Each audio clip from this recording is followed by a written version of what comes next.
Hello everyone. अभी तक आप लोगों ने बहुत सारे शॉर्टकट्स सीख लिए हैं। अब हम लोग बात करते हैं हमारे advanced level shortcuts of hot keys and page layout. अगर आपने हमारी अभी तक की वीडियोस नहीं देखी हैं तो आप लोग हमारी प्लेलिस्ट पे जाके चेक कर सकते हो।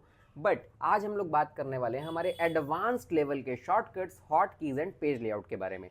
तो सबसे पहले मैं बात करूंगा हमारी एक्सेल फाइल को अगर आप किसी को भी वाया ईमेल सेंड करना चाहते हो तो उसका शॉर्टकट होता है Alt+F+Z+E। आप अपनी शीट पे कहीं पे भी क्लिक करो, कहीं भी कर्सर रखो, जैसे ही आप Alt+F+Z+E प्रेस करोगे आपका शेयर का डायलॉग बॉक्स खुल जाएगा। अब मेरे कंप्यूटर के अंदर मैंने साइन इन नहीं कर रखा, इस वजह से यहाँ पे ये शो नहीं कर रहा, अदरवाइज यहाँ से आप इसको डायरेक्टली शेयर कर सकते हो। Ctrl+E द मैजिकल की इन एक्सेल।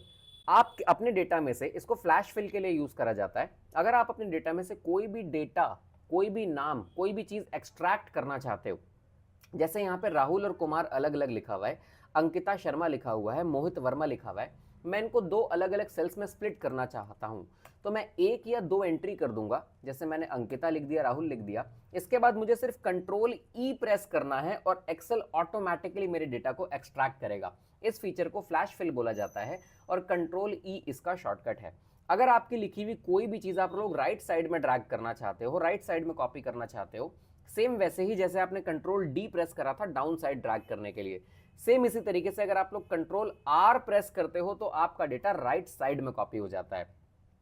अगर आप लोगों की शीट के ऊपर कोई भी ऑब्जेक्ट है, जैसे मैं यहां पे कोई एक शेप क्रिएट कर देता हूं और आप लोग इसको हाइड करना चाहते हो, सो इन दैट केस आपको Ctrl+6 प्रेस करना है और आपकी शीट पे जो भी ऑब्जेक्ट्स होंगे, चाहे वो कोई इमेज हो, कोई शेप हो या कुछ भी हो, वो ऑटोमेटिकली हाइड हो जाएंगे। Ctrl+6 इस चीज के लिए यूज किया जाता है। अगर आपकी शीट पे आपको कभी ये रिबन ऊपर का गायब करना है तो आप कंट्रोल के साथ F1 प्रेस कर सकते हो, इससे आपकी शीट के ऊपर थोड़ी सी जगह आपको ज्यादा मिल जाती है। एक और यूजफुल शॉर्टकट जो कि काफी कम लोग यूज करते हैं बट ये हमारा काम काफी आसान करता है, मैंने इस एरिया का सिलेक्शन बनाया। अब अगर मैं अपने सिलेक्शन को बढ़ाना चाहता हूं तो या तो मैं दोबारा से ऊपर से सिलेक्शन बनाऊंगा, बट अगर आप लोग यहीं से इस सिलेक्शन को बढ़ाना चाहते हो तो आप अपने कीबोर्ड में F8 की प्रेस कर सकते हो।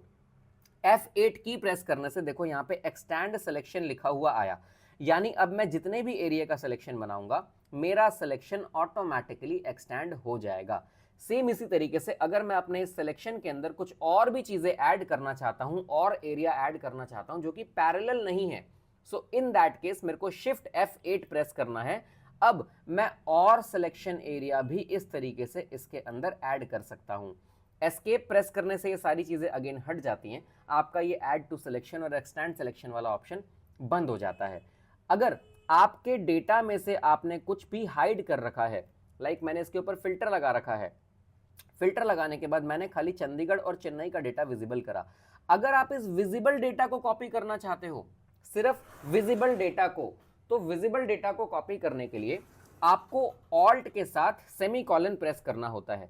अब आपका सिर्फ वही डेटा कॉपी होगा जो कि यहां पे विजिबल है। देखो यहां पे मैंने पेस्ट करा, सिर्फ आप लोगों का विजिबल डेटा पेस्ट हो रहा है। मैं सारे के सारे फिल्टर्स क्लियर करता हूं।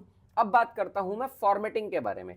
अगर आप लोग फॉर्मेटिंग करना चाहते हो तो आप Alt+H+F+D प्रेस करोगे। मैंने इसका सिलेक्शन बनाया, Alt+H+F+D। अब आप अपनी एरो कीज को यूज करके इसमें से कोई भी चीज यूज करना चाहो तो कर सकते हो। यहाँ पे find, select, formulas, comments, conditional formatting, आप इसमें से कुछ भी यूज कर सकते हो। मैंने प्रेस करा था Alt+H+F+D। अब अगर आप अपने कीबोर्ड के अंदर कभी भी राइट क्लिक प्रेस करना चाहते हो तो आप माउस यूज नहीं करोगे, वहां पे आप शिफ्ट F10 प्रेस कर सकते हो। लाइक मैं अपने इस डेटा के ऊपर शिफ्ट F10 प्रेस करना चाहता हूं, तो राइट क्लिक करना चाहता हूं तो मैं शिफ्ट F10 प्रेस करूंगा और देखो मेरे डेटा के ऊपर कहीं पे भी मैं राइट क्लिक कर सकता हूं। अगर एक्सेल के ऑप्शंस में खोल के देखना चाहता हूं तो मैं Alt+F+T प्रेस करूंगा, जो आप यहां से क्लिक करके ये टूल्स खोलते हो, सेम इसी तरीके से आप लोग Alt+F+T प्रेस करोगे और आपके एक्सेल के ऑप्शंस खुल जाएंगे। नेक्स्ट शॉर्टकट है हम लोगों का स्विच विंडोज। अगर आपने एक या एक्सेल की 2 3 4 फाइलें खोल रखी हैं, सेम इसके भी शॉर्टकट हम लोगों ने पहले यूज करे हैं, तो आप लोग Alt+W प्रेस करते हो और आप लोग अलग अलग विंडोज पे स्विच कर सकते हो। जैसे अगर मैं अपनी पहली वाली एक्सेल फाइल के पास जाना चाहता हूं तो मैं इस पर टैप करूंगा और मैं इसको सेलेक्ट कर सकता हूं। अगर आपने आपकी एक्सेल शीट के ऊपर कहीं पे कुछ भी इस तरीके से ड्रॉ कर रखा है तो आपको इंक को हाइड करना है तो आप Alt+H+ER प्रेस करोगे। Alt-H-E-R, Alt-H-E-R प्रेस करने से आपकी जो भी इंक आपने शीट के ऊपर क्रिएट कर रखी होगी, जो भी आपने लिख रखा होगा, ये सारा का सारा इंक हाइड हो जाएगी। सेम की अगेन प्रेस करने से आपकी इंक वापस भी आ जाएगी। अगर आप लोग अपने लिखे हुए डेटा को ट्रांसलेट करना चाहते हो तो आप लोग उसका सिलेक्शन बनाओगे और आप प्रेस करोगे Alt-R-L। जैसे ही आप लोग Alt-R-L प्रेस करते हो, आपका डेटा देखो यहाँ पे ट्रांसलेट हो जाता है। आप जिस लैंग्वेज में कन्वर्ट करना चाहो यहाँ से जाके लैंग्वेज भी चूज कर सकते हो। मैं गुजराती सेलेक्ट करता हूँ तो देखो मेरा सारा का सारा डेटा गुजराती फॉर्मेट में कन्वर्ट होके आ रहा है। नेक्स्ट मैं बात करता हूँ आपके फॉर्मेट स्टाइल के डायलॉग बॉक्स के बारे में। तो आप ऑल्ट के साथ अगर कॉमा प्रेस करते हो तो आपके फॉर्मेटिंग का डायलॉग बॉक्स खुल जाएगा, ऑल्ट कॉमा। तो ये आपकी फॉर्मेटिंग का डायलॉग बॉक्स है, इसमें आपने जो चेंज करना है आप चेंज कर सकते हो। So that is it for today. आप लोगों ने इन शॉर्टकट सीरीज के साथ ये चीजें बहुत आसानी से सीखी होंगी। आप लोग हमारे चैनल को सब्सक्राइब करना बिल्कुल भी मत भूलना।